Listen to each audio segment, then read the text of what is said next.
What on guys, Commander here, and welcome to my first impressions and opinions review on the Han Solo DLC for Star Wars Battlefront II. Now, before I get into the main stuff about this DLC, first of all, what is this Solo DLC? Well, it's a DLC about Han Solo. You know, you can't exactly put any difference on it.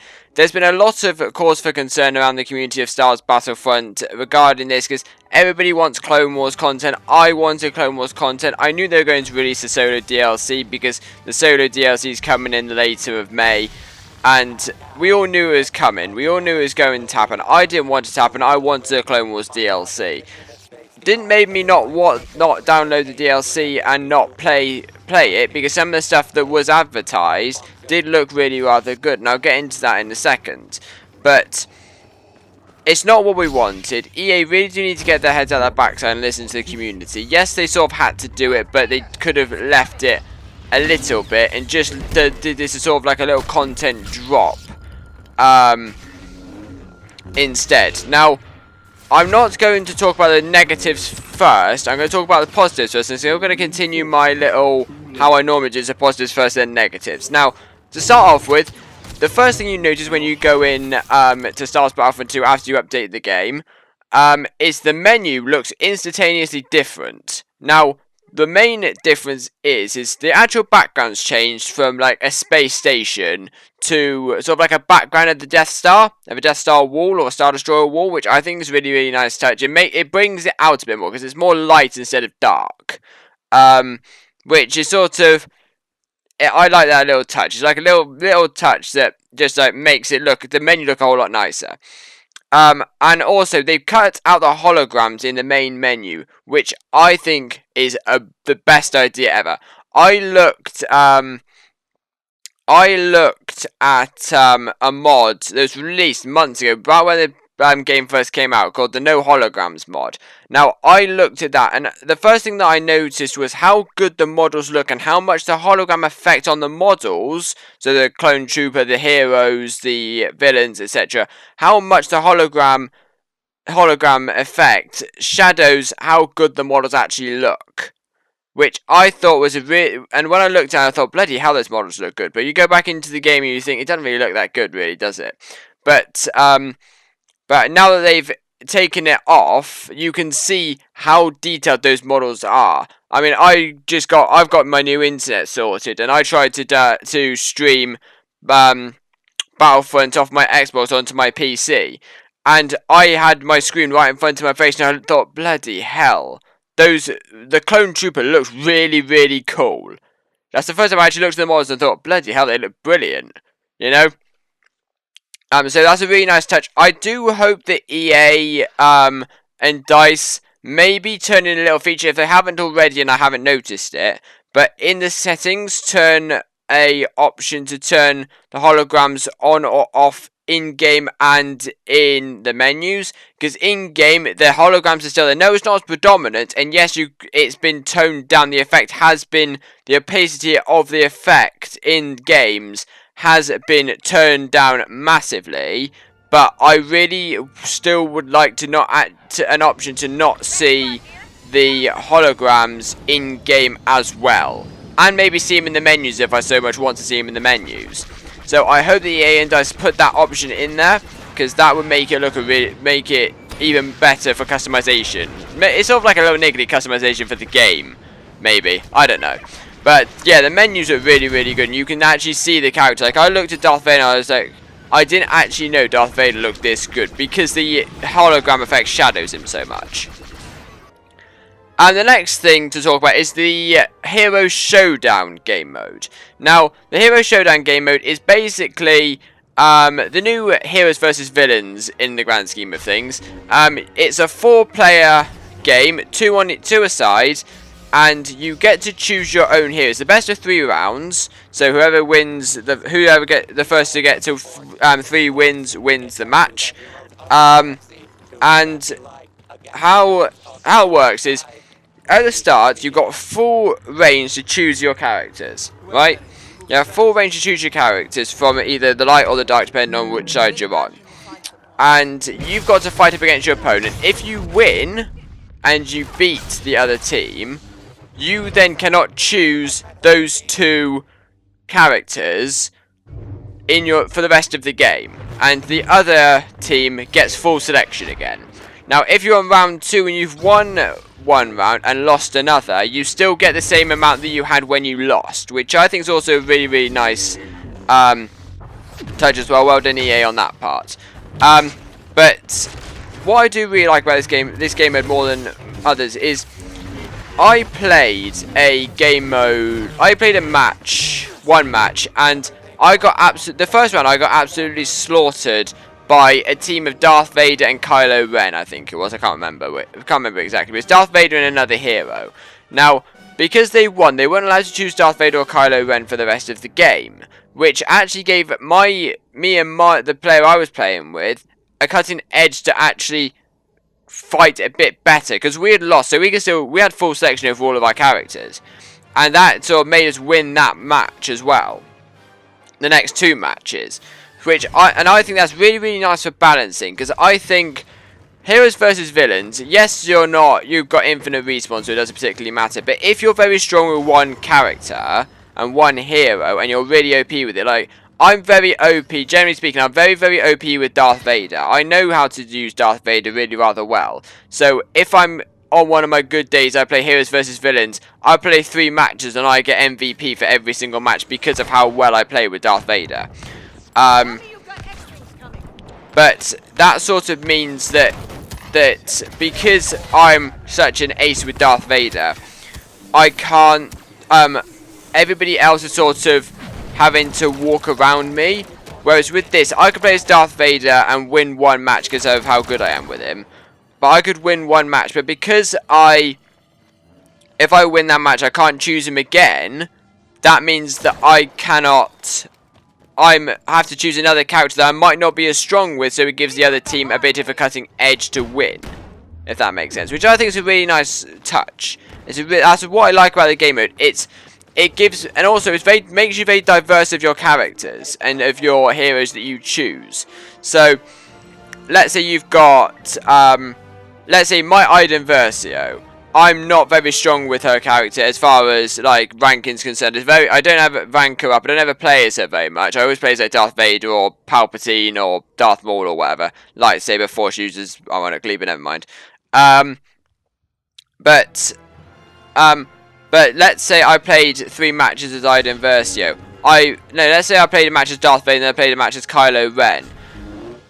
I would then, by the 3rd match, if I'd won both of those, I would then have to choose someone like Bosk or Boba Fett or Iden Versio that I wouldn't actually normally choose. So that means that I'm actually leveling up and gaining XP for my other characters, which I think is really, really cool.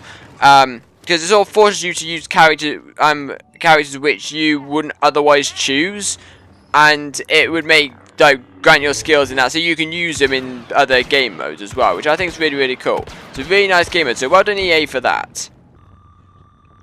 Now, something that now onto the stuff that I don't like about the DLC. Now, it's called the Solo DLC, Han Solo DLC. Now, in the grand scheme of things, I saw this on YouTube a couple of weeks ago before the season actually released or was actually properly announced of what's going to be in it. Now, we heard a few little niggly things. We knew that we were going to get a Skiff Lando skin. We knew we were going to get a Bosch Leia skin. I think I've pronounced the name right. And we knew we were going to get Jabba's Palace Tatooine map. We knew those 3. Now, it's called a Solo DLC, but it's more of a Return of the Jedi DLC than it is a Solo DLC. So, us as a community, we're asking for a Clone Wars Revenge of the Sith Attack of the Clones DLC, but we've actually got a Return of the Jedi DLC. Now, if it had something like, I don't know, some elements from the new Star Wars Solo film, maybe it had a skin of young Han Solo and it had the new actor that's playing Han Solo in the Solo movie as a skin, maybe, or it had, I don't know, I haven't seen the movie too much. I've only watched the main trailer, so I don't know too much of what's in it. But maybe, or it had a couple worlds from the Solo movie in it, instead of just having a map that we had from Star Wars Battlefront 2015. So it's more of a Return of the Jedi thing. It's got nothing to do with Han Solo at all, except for the Leia and Lando skins, though, in Return of the Jedi. So it's not strictly speaking a Solo DLC, it's a Return of the Jedi DLC. So they sort of misadvertised that a little bit. So, you know, we're going to get a Return of the Jedi DLC and it's going to be more like Solo. I mean, I don't know. So, yeah, not really too particularly pleased with EA for that. And something else. They announced a couple of days before it was in the patch notes, just a few days before it was released, that they were going to bring Starfighter Assault to arcade. Now, me being me, I thought, brilliant, Starfighter Assault is coming to arcade. If we get Starfighter Assault, we'll get Galactic Assault, because they're both very big game modes. So if we get Starfighter Assault, we'll get Galactic Assault. So that's all brilliant. Jump on, updated my game and downloaded the DLC. Go in. Oh, what do we get? We get Starfighter Team Battle and Starfighter Onslaught. That is not Starfighter Assault. So I started playing it. I was watching a live stream of somebody streaming it in college, when I was in college doing my work. And I looked and I thought, that is not Starfighter Assault. That's basically blasting Starfighters. That is not Starfighter Assault at all. So that's also some misadvertising. Because Starfighter Assault is the big scenarios, like Galactic Assault, we have the scenarios and you go and do objectives and whatnot against other players. And this, I thought it's basically going to be the same as Starfighter Assault in multiplayer, but against AI and arcade. So somebody's been lying to us again, which really did rattle me. Now if it said we've added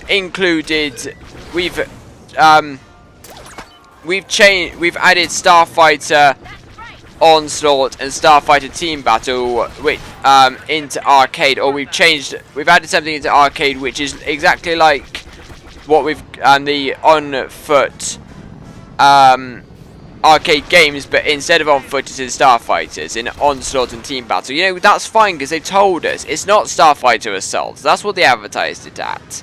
I mean, seriously. You know, it's not hard to just turn around and say Starfighter Onslaught and Starfighter Team Battle. You know, it is what it is. Starfighter Assault is when we go around doing these different scenarios. You know, where you're fighting on Ryloth trying to destroy the Luther Hulk class star battleship. You know, it's not flying around a Luther Hulk starship, shooting down fighters aimlessly. But you know, I look, and that if it was actually Starfighter Assault, that would have brought me a bit more forward towards the game, because I'm actually going a bit further away from the Battlefront 2 at the moment, because I'm at the point now. I mean, I'm going to play a bit more because of the Hero Showdown, because I really do like that game mode. It's a really, really fun game mode. But I've been drawn away from Battlefront 2 a little bit more now because of how little content there is coming for it. You know, it's another Battlefront 2015 scenario. We're getting to the point now where, yes, we've got the progression system, which is really good. Yes, we have had one DLC when it first dropped. Yes, we're getting these little content drops every month. But we're not getting these big DLCs that we were promised when the game was released. You know, we've been waiting since the start, since when the Last Jedi DLC was released, which was in like December. What are we now? December, January, February, March, April, May. We waited 5-6 months for one DLC. Yes, they've been working on the progression system, and yes, they are not the biggest team dealing with Star Wars Battlefront 2. But we've waited 5 months for a DLC, and we're still waiting, and it's not the DLC we want. We want a Clone Wars DLC. We want one that's got a clone customization, that's got maybe Anakin, Grievous predominantly. We want Grievous as a hero in Star Wars Battlefront 2. We want maybe Obi-Wan Kenobi. We want Captain Rex, Commander Cody. We want Utapau, Geonosis. All of these Clone Wars maps and heroes and skins. And EA are not giving it to us. And EA and DICE are not giving it to us. So, I'm not saying that I will stop playing Star Wars Battlefront 2, because I really do like the game mode, the game in general, in itself. I play arcade every now and again, and I like playing online because it's really fun when it's fun. But as far as content is concerned, it's doing another Battlefront 2015 where they, you know, what Battlefront 2015 did right was they turned around and they said, this is when the DLC is coming out, this is what you're getting. Yes, it's part of the, you have to pay for it, but this is what's happening, this is what you're getting, and this is when you're getting it. Battlefront 2 has done a complete U-turn on that and done a complete 180 turn where it's saying, you're not paying for the DLC, but we don't know what it is, we don't know when it's coming, and we don't know when you're going to get it. So we're saying, as people who have paid 60 quid to get the game, I paid 60 quid to pre-order the bloody game, where we turn around and we say, well, hang on a minute, we're basically no better off. Because you've just basically given us an advantage, but chucks it back in our faces by giving us a disadvantage, saying don't actually know when and what, where, and when we're going to get our DLC. So I don't know. I mean, in their defense, yes, they have said themselves they're not the biggest development team on Battlefront 2, which is fine, it's fair enough. They're moving to other projects, but it's such a disappointment that Star Wars is such a massive thing across the world, and we've got a company like EA and DICE mucking it up for us. You know, if it was, let's say it was made by, I don't know, let's say Bungie, who made Halo and Destiny. You know, a company that has got a major past, a major reputable past in making really, really good FPS, alien, sci-fi games. Give Star Wars to them. They do a brilliant job at it because they know sci-fi. They've done 2 sci-fi-based games. They're an FPS franchise. They've got Halo, which is a sci-fi FPS. They've got Destiny, which is an online FPS, alien FPS, sci-fi FPS. You know, I think they'd be pretty good at it with it. I think they'd do it brilliantly, actually. You know, but no, Disney had to give it to EA and DICE, who mucked up Battlefront 2015 with a DLC, with a paid-for DLC and a season pass, like they normally do.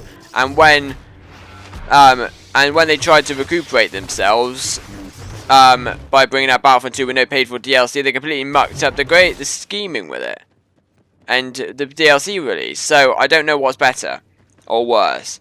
But anyway, enough of my little rant. I hope you guys have enjoyed. If you did enjoy, don't forget to smash the like button and hit that subscribe button for more awesome gaming content. I will do more of these reviews with the rest of the Soda DLC as it comes out. I might do one on the Hero Showdown game mode on its own, but because I've talked quite a bit about it in this video, I probably won't. But if anything else crops up to my mind, I will do a separate video on it. So I hope you guys have enjoyed, and I shall see you all later. Bye!